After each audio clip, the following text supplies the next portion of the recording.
when it comes to these new consoles, everybody wants to see, pretty graphics, attractive looking graphics and things like that. I think that goes without being said. The problem is it doesn't always work out that way. And what I mean by that is, obviously, with what we've gotten from, Xbox so far, hasn't exactly been, setting the world on fire and anything like that. And when we look at what PlayStation has offered, they've really offered quite a bit of really attractive looking games in different types of styles and things like that, and I think that's exactly more along the lines of what people were kind of after. Like, a good example of this would be Rise Son of Rome on the Xbox One when that released. Definitely a really interesting graphically looking game, probably one of the top graphical looking games of last gen for a long time. I don't know if it still falls in the top 10 or whatever, but certainly probably in the top 25, which is, very, very good still, considering all the thousands and thousands of games that came out.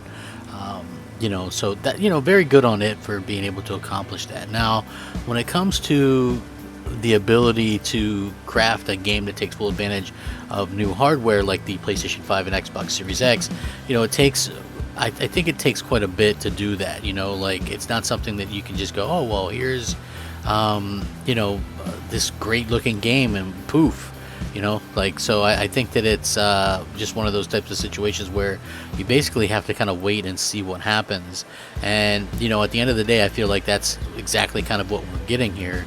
A situation where, Sony has already put out some really, really good looking, attractive graphically games, and Microsoft to date really hasn't. And that's not really something that should be much of a news story, but I think that the real story is actually the fact that, we're finally starting to get something from Microsoft that looks graphically good in Flight Simulator. Now, this isn't really a game. It's a simulator, and I mean, that's per Phil Spencer, so don't hate me for saying that. He's the one that said it wasn't a game. So when you look at this and you go, oh, okay, well,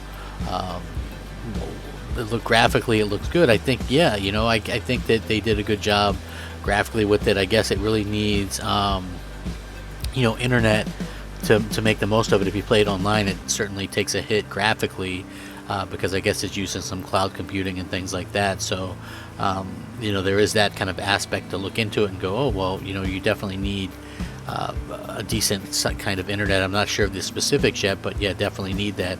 And then when we look at something like Horizon Forbidden West, which also has some fantastic graphics, obviously no need to be online with that, but you just kind of see the stark contrast between these two companies and what they're offering. So I want to get into that, though. I want to compare it. I know it's a weird comparison, but it's basically, for me, comparing two games with great looking graphics. So let's get at it. What's up, everybody? Crapgamer here with Crapgamer Reviews, back with another video. Thank you guys so much for checking it out. I appreciate it. Like, share, subscribe. I appreciate that as well. Again, so this is very, very cool stuff, and this is why I tend to sort of enjoy gaming. Like, for me, first of all, I gotta preface this by saying I have no intention of downloading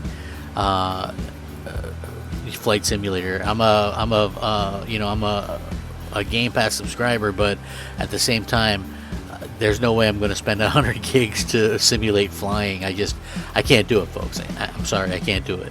More power to anybody that wants to do that, or that feels like that's going to be fun for them. I think that's great. For me personally, I just don't look at it as something that that I would look forward to or want to actually get out there and do. You know what I mean? That's just not my thing. 100 gigs of space, man. That's like prime real estate for something that basically, I don't know, like, the way I understand it is, it's like real-time flights or whatever. So you're up in the air, and literally takes the real amount of time to fly somewhere. And that's just, the game looks so good, you really want it to be something else, like get out of the cockpit and walk around or complete some kind of task or whatever, but it's really just a simulator to teach flying. So, I mean, I'm sure that there's going to be some appeal to that to some people, but I have a feeling that it's going to get old hat pretty quickly. Now, when we look at Horizon Forbidden West, this game looks absolutely incredible. Even right from the start, you knew it was going to look good. Yeah, that's probably one area where it's not going to be, taking any hits, is the graphics for being cross-gen, although we'll probably get some, some issues in some other types of ways for not having exactly the, you know, the greatest of things, because, you know, that's what happens when you do these cross-gen stuff, man. I hate to be that bearer of bad news, but you're gonna have to lose out on something, and that's basically how this kind of works out. So with that being said, I think Horizon Forbidden West looks absolutely incredible, and I think that Flight Simulator looks incredible.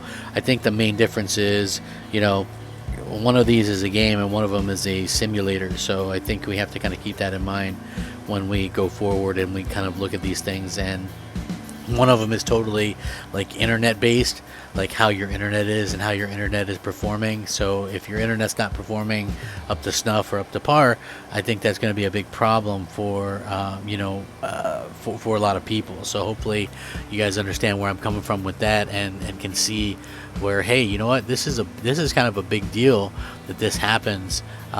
You know, and it is kind of sad. I wish that I could be comparing this to like Halo or something, but the fact of the matter is Halo's not out yet, and we haven't seen anything from the campaign, whereas we've seen, you know, quite a bit of stuff from, you know, Horizon Forbidden West and Flight Simulator. Flight Simulator obviously being a PC exclusive prior, and, you know, again, when you look at it, like, I was told that this was going to be huge on PC, and they initially had a good amount of players, but when you check the Steam player base now, next to nobody plays it. You know what I mean? Like, more people play that than Gears 5, but, you know, that's not saying much.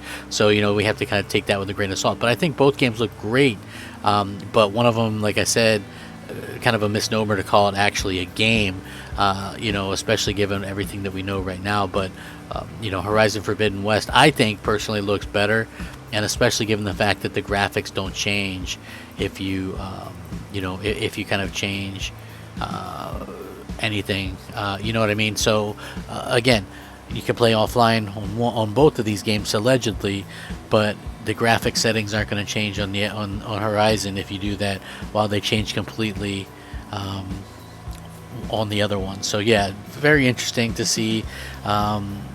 Very, very cool to see how, like, you know, Microsoft and Sony are starting to put out some very ambitious graphically games, and I love that, you know, and I hope you guys understand where I'm coming from with that. So you know, if it's something that you guys are interested in, I know it's a weird comparison, but I just wanted to kind of point out that, you know, even on a simulator that's using internet to get some of its graphical fidelity, I don't think that Flight Simulator looks as good as Horizon Forbidden West. And that's me.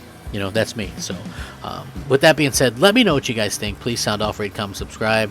Let me know what you guys think. You know, things are kind of changing, rebuilding, all that kind of good stuff. I know it takes time, and I'm very appreciative of each and every one of you. I do have some interesting things on the horizon. We'll see if we get there at the rate things are going. Who knows? But we'll check it out, and, you know, hopefully you guys all have a great day. Rack 'em up, fact 'em up.